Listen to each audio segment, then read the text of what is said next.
ఒక మాట చెప్పాలి, నువ్వు దేవునికి అనుకూలమైన ప్రార్థన ఎందుకు చేయలేకపోతున్నావు? వాక్యం చదవవు, అసలు నీకు నెత్తిలో వాక్యం లేదు. నేను ఐఎఫ్జేలో సేవకుల కుట్టెలు తరచుగా మాట్లాడుతున్నాను. ఒకటి ప్రార్థన వింటే అది బైబిల్ చదివే రకం లేదు తెలిసిపోద్ది మనకి. లోక సంబంధమైన మాటలు, లోక సంబంధమైన భాష, లోక సంబంధమైన పదాలు అన్ని తిక్క ప్రార్థన చేస్తుంటాడు. క్రైమ్ రిపోర్ట్ చదివేవాడు పాస్టరే, న్యూస్ చదివేవాడు పాస్టరే, పొలిటికల్ అనాలిసిస్ చేసేవాడు పాస్టరే, అడిగాడి కితలు పెట్టేసి నవ్వేసుకునేవాడు పాస్టరే. ఏంటి వాళ్ళ ప్రాబ్లం ఏంటి? ఏమీ లేదు, బైబిల్ చదవటం వాళ్ళకి పెద్ద ఇంట్రెస్ట్ ఉండదు అంతే. ఇప్పుడు ఇన్ని రకాల ఈ బ్యాచ్లు అందరూ మళ్ళీ గదిలో కూర్చొని కాస్త బైబిల్ చదువుకుంటే మొత్తం సిస్టమ్ మారిపోద్ది. వాక్యానికే శక్తి ఉంది. ప్రాణం, ఆత్మ, ఎముకలు, కీళ్ళు, మూలిగిలో దూరి మొత్తం మార్చేస్తుంది. ఆ సరుకు, ఆ సత్తా, సరంజామి వాక్యానికి ఉంటుంది. ఇది చదవడు కదా వచ్చిన బాధ. రెండంచులు గల ఎటువంటి ఖడ్గము కంటేనో వాడగలిగిందంట వాక్యం. ఎందుకంటే ఎలాంటి ఖడ్గమైనా మరీ మురుగులకు దొరికిపోదు, తలంపులకు, ఆలోచనలకు వెళ్ళిపోదు. ఒక వాక్యానికి వెళ్తుంది కెపాసిటీ. నువ్వు పెద్ద బేబచ్చని ప్రార్థనా పనుడు కాకపోయినా కనీసం బైబిల్ అన్నా చదివేసి పడుకుని పోతే అది నీ తలంపుల్లో, ఆలోచనలకి అది అలా పనిచేస్తూ ఉంటుంది. పనికి మేల థాట్స్, అడ్డగోలు థాట్స్ రాకుండా ఏమన్నా నిద్రలో లోపల నీ పని చేస్తుంటే లోపల పడుకునే ముందు ఒక బిల్ల మింగేసి పనికైతే పని చేస్తుంది. పొద్దున్న బీపీ రీచ్ అయిపోకుండా ఉంటుంది. రాత్రి ట్యాబ్లెట్ వేసుకుంటుంది, అందుకని పొద్దున్న తిక్క ఉంది. మొన్న ఒక భక్తులో టిఫిన్ చేయమ్మా అన్న, బాబు టిఫిన్ చేస్తున్నాకే కరంగా ఉంటుందా? మమకారంగా పెట్టినా ఎకరమేనా నీకన్నా అంత తెలుస్తలేదు. ఎకరమేనా బాబు, నాకు ఎకరమే.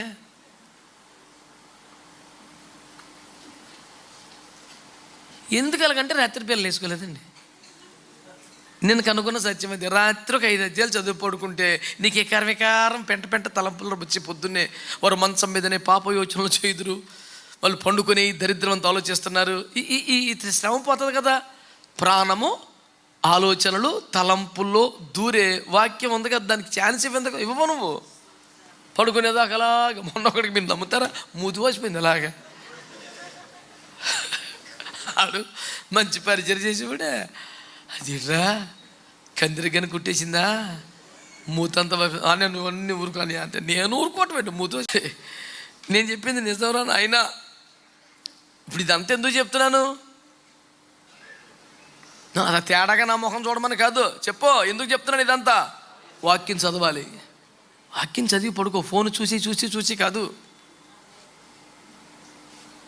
నీ పనులన్నీ ముగించుకొని ఇక పడుకుందాం అనే టైంకి వచ్చి బైబిల్ తీసి కాసేపు చదువుకొని ఆ చదివిన వాక్యులు ఏదో ఒక మాట ద్వారా ప్రభుని తాకుతాడు కాబట్టి ఆ మాటను పట్టుకొని కాసేపు ప్రార్థన చేసేప్పుడు పడుకో. ఒకడు అన్నాడు పొద్దునే చదివేశాను 10 వీడు 10 లెక్క మండిపోయి వీడు పేనం పోయినా అవసరమైతే ఇంకెంత నరహత్యన చేస్తాడేమో కానీ వీడు 11 అధ్యాయం చదవడం. ఎందుకంటే మా అయ్యగారు 10 చదవమన్నాడు. ఆ దరిద్రానికి కాడికి రోజుకు 10 అధ్యాయాలు చదవమని చెప్పాను నేను. ఇక నాకు వచ్చింది కర్మ 11 చదువుతలేదాడు. ఖాళీ కొనపతి బైబిల్ చదువుకోవచ్చు కదండి. చదివేశాను ఎప్పుడో. ఎన్ని 10 చదివేశాను, 11 మళ్ళీ రేపే ఏమవుతుంది? ఇప్పుడు ఏం ప్రళయం వచ్చేస్తుంది 11 చదివితే? చదివేశాను కదా 10, మళ్ళీ నా జోలికి రాకు నువ్వు. మరి ఏం చేస్తావు? గోళ్ళు గిల్లుకుంటాను కానీ నేను చదవను బైబిల్. ఇంకొకడు ఉన్నాడు 10 అధ్యాయాలు చదవమంటే 5 చదివాడు. యారా రాత్రి చదవాలి కదా. ఇప్పుడు చదివేస్తే మళ్ళీ రాత్రికి ఇంకో 11 చదవమంటామని అడిగి ఎంత భారం అంటే. ఈ బ్యాచ్ అందరం సేవ అంటారు, నాయనకాలు తిరిగేస్తామంటారు, కారు ఎక్కేస్తామంటారు, పరిచయకి తీసుకెళ్ళలేదంటారు. నువ్వు ముందు చదువురా. నరపుత్రుడా ఈ గ్రంథాన్ని తీసుకో, దీన్ని నవిలి మింగేయి, దీంతో కడుపు నింపుకో, అప్పుడు నువ్వు వెళ్ళి ఎవరికైనా 4 మాటలు చెప్పరా అన్నాడు యేసుప్రభు. దీంతో నింపబడిపోవాలి మనిషి, కడుపు నిండిపోవాలి మనిషికి, దీన్ని చదువుకోవాలా. 23వ కీర్తన 6వ వచనం ఎంత అంటే మనం పాత్రలు పెట్టుకులో మరి అదే నాయన 23కి చిన్నప్పటి నుంచి అప్పచెప్పేసి ఉంటారు కదరా అంటే సన్నం కలిగి తెలగనువో అన్నాడు. 10 నిమిషాలు టైం తీసుకొని చెప్పు అంటే ఒకసారి చూసుకుంటా. చిచ్చే నా మీద కోపం వచ్చేసైనా బాధ కలిగిన బైబిల్ చదవండి రా బాబు, మీ పుణ్యం ఉంటుంది. మీతో యాగలేకపోతున్నాను, నేను బైబిల్ చదవకుండా వచ్చేస్తున్నాను, చిరాకు వచ్చేస్తున్నాను ఒక్కొక్కకుండా చూస్తుంటేని. సింపుల్ క్యాల్కులేషన్ ఒక 1000 సార్లు చెప్పా. ఇది 1000 ఒక్కసారి. రోజుకు 1 గంట చదివితే 10 అధ్యాయాలు చదవచ్చు. 4 మాసాల్లో బైబిల్ పూర్తి అయిపోద్ది. సంవత్సరానికి 3 సార్లు పూర్తవుతుంది. బాప్తిసం ముందు ఇప్పటికీ 20 సంవత్సరాలు అయింది. ఈ పాటికి 23లో 60 సార్లు బైబిల్ పూర్తి అవ్వాలి. ఎంతమంది పూర్తి చేశారంటే అసలు ఆ మాట మనకి వినపడి అక్కడ నీకు అప్పుడే మెసేజ్ వచ్చేస్తుంది, ఫోన్ వచ్చేస్తుంది. అన్నీ దొంగ పనులే. మహాభక్తి గల వాళ్ళగా కటింగ్ చేసే పరిశుద్ధులు కూడా నేను చెప్తున్నాను, సంవత్సరం 3 సార్లు పూర్తవుతుందా? అవ్వదు. ఎందుకు అవ్వదు? గంట కూడా చదవం మనం. ఉన్నది 1185 అధ్యాయాలు. రోజుకు 10 చదివితే 4 మాసాల్లో ఖచ్చితంగా 1200 అధ్యాయాలు అయిపోవాలి. మధ్య మధ్యలో 119 లాంటివి ఉంటాయి కాబట్టి కొంచెం నీకు పడక ఆ రోజు 10లో ఇది ఒకటే 5 కింద బ్యాచ్ చేసి నువ్వు మిగతా 2 చదువుతావు కాబట్టి పొంది దేవుని కృపలో ఆ 85 15 జస్ట్ ఇక్కడ అవుతుంది. మొత్తానికి 4 మాసాలు. సంవత్సరానికి 3 సార్లు పూర్తి అవ్వాలి బైబిల్. సంవత్సరానికి ఒక్కసారి కూడా అవుతలేదు. మన కారణం ఏంటంటే మనం బాగా ప్రార్థనా పరులం కదా. వాక్యం చదవకుండా నీ అనుభవాలన్నీ కలిపి లేలిపోయి ప్రార్థనలు చేస్తుంటే యేసుప్రభువుకి చిరాకు వచ్చి, మీ ప్రార్థనలు నేను వినలేకపోతాను, కళ్ళు మూసుకుంటాను, చెవులు మూసుకుంటాను, వెళ్ళిపోంటారు బాబా అన్నాడు. అప్పుడు ఏం చేస్తున్నావు? కొంచెం ప్రార్థన చేసేవాడు ఎవరన్నా కనపడితే వాడికి 1000 రూపాయలు ఇచ్చి, నా మాట ఎంటలేదు యేసుప్రభు, నువ్వు చేసి పెట్టు అంటావు. నీకోసం ప్రాణం ఇచ్చేసింది దేవుడు, నీ ప్రార్థన ఎందుకు వింటలేదురా? నీకోసం దిగి వచ్చేసాడు కదా, ఎక్కడ పడి ఉంటే అక్కడికి వచ్చాడు కదా, ఎందుకు వింటలేదు? నీ మీద కొత్తగా యేసుప్రభు కోపం వచ్చిందా? నీవంటే విరక్తి వచ్చేసిందా? నీవంటే అస్సయం వేసేసిందా?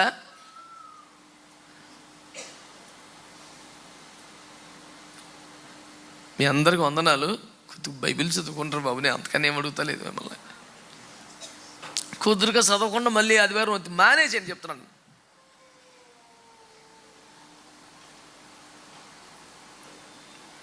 దైవజనులు బెల్లి గ్రహం గారు అన్నారు, bad condition Bible symbolises a good Christian అన్నారు. నలిగిపోయిన బైబిల్, చిరిగిపోయినట్టుగా ఉన్న బైబిల్ మంచి క్రైస్తవుడికి నిదర్శనం అన్నాడు. చింపేశారు బైబిల్ గాన. ఒక్కొక్కటి బైబిల్ అండి పేజీలు రావు. కొత్త బైబిల్ అనుకుంటున్నారా? 10 ఏళ్ళకు కూడా కొత్తగా ఉంది అది. పేజీలు తిప్పుతుంటే రావండి, ఎందుకంటే తిప్పే పని ఉండదు కదా. ఆమె ఉన్నప్పుడు తిప్పేసేస్తే మళ్ళీ ఆదివారం దాకా దిక్కులేదు దానికి. ఈలోపు వాక్యం ఎందుకు చదవో క్యాలెండర్లో ఉందిగా, తారీఖు వెళ్ళి పెట్టావు, నువ్వు చేయని సఫలం. Amen, hallelujah, what a god you are Jesus. ఎక్కేస్తాడు రోడ్డు. దేవునికి అనుకూలమైన ప్రార్థన ఎందుకు తెలియట్లేదు? దేవునికి ఏది అనుకూలమో తెలియదు కాబట్టి. ఎందుకు తెలియదు? ఆ విషయం ఇక్కడ ఉందో మనం చదవం కాబట్టి. నా గొడవ అది. మీకు అర్థమవుతుందో లేదో? దేవుడు మురిసిపోయేలాగా, దేవుడు సంతోషపడేలాగా, దేవుడికి నచ్చేలాగా మన ప్రార్థన యుక్తముగా, ప్రియముగా, ఇంపుగా దేవునికి ఉండాలంటే చెప్పండి, వాక్యం బాగా తెలిసి ఉండాలి. తెలిసి ఉండాలంటే బాగా చదవాలి. తీర్మానం చేసుకోండి. ప్రతి సంవత్సరం జనవరి 1 ఏదో లేనిపోయిన రెజల్యూషన్ తీసుకోవటం కాదు. మినిమం 1 గంట వాక్యం చదువుతాను, ఫిక్స్ అయిపోండి అంతే. ఒక్కడనలేదు సరిగ్గా. మినిమం ఏం చదువుతావు అది. ఒక ప్రారంభంలో ఒక పరిచాడుకు ఉండేవాడు. వాడు బైబిల్ చదువుతుంటే మనకి బాధ వచ్చేసేది. ఎందుకంటే మనం 10 అధ్యాయాలు పూర్తి అయిపోయిన ఒకటే అయ్యేది. చదువులేదు, కొత్తగా నేర్చుకున్నాడు. చాలా ఇబ్బంది పడితే పాస్టర్ అని బాగా ప్రోత్సహించి, నాన్న నువ్వు ఎవరిని ఏమైనా పట్టించుకోకరా, నువ్వు లోపల కదా పైకే చదువు, బట్టి చదువు. దేవుడు లోకమును ఎంతో ప్రేమించిన తీరిక చదువు, గట్టిగా చదువు, పర్లేదు, ఏం పర్లేదు. ఎవరి పళ్ళు బయటపడితే నీకెందుకు నువ్వు చదువు. అడు ఒక అధ్యాయం చదువు 1 గంట అయిపోయిందండి బాబు. అది ఇప్పుడు పాస్టర్ గారు ఇప్పుడు ఏ క్లాస్ అని సేవ చేస్తున్నాడు, అనర్గళంగా మాట్లాడుతున్నాడు. బైబిల్కి, వాక్యానికి ఆ కెపాసిటీ ఉందరా బాబు, నీకు తెలిసేత్తలేదు. నీకు దేవునికి స్తోత్రం కలుగునుగాక. వాక్యానుసారము కాని ప్రార్థనలు ఎందుకు చేస్తున్నారు? వాక్యం తెలియదు కాబట్టి. వాక్యం తెలియపటం ఏంటి? వాక్యం చదవరు కాబట్టి. చర్చిలో రెఫరెన్స్ చెప్తే తడిమేసుకొని ఇండెక్స్ చూసి తీసేస్తే తప్ప పక్కనోడు బైబిల్ ఎంత పేజ్ నెంబర్ ఎంత ఏంటా? ఈ బాధపడలేక చాలామంది ప్రసంగికులు ప్రతి రెఫరెన్స్కి పేజ్ నెంబర్ చెప్పేస్తుంటారు. అదో కసరత్తు ఆయన మట్టికి ప్రతి రెఫరెన్స్ పేజ్ నెంబర్ ఎక్కడ గుర్తుంటుంది రాసుకుంటాడు ముందు కూర్చొని. స్వతం 3, 4 పేజ్ నెంబర్ నోట్ చేస్తాడు అక్కడ. దానికెళ్ళ మురుపుమెంట్. మా అయ్యగారు అయితే చక్కగా ప్రతి రెఫరెన్స్ కూడా పేజ్ నెంబర్ చెప్తారు. మీరు దడతలాడి చెప్పి వెళ్ళిపోతే అలాగే కుదురుతుంది. 45 సంవత్సరాలు వచ్చినాడికి ఇంకా సండే స్కూల్ ఉన్నాడు. ఈ కొక్క తెల్లంగిన పాటించాలి ఆడుతో చర్చిలోనా. సండే స్కూల్కి వెళ్ళి దొరికారా బాబు పేనానికి.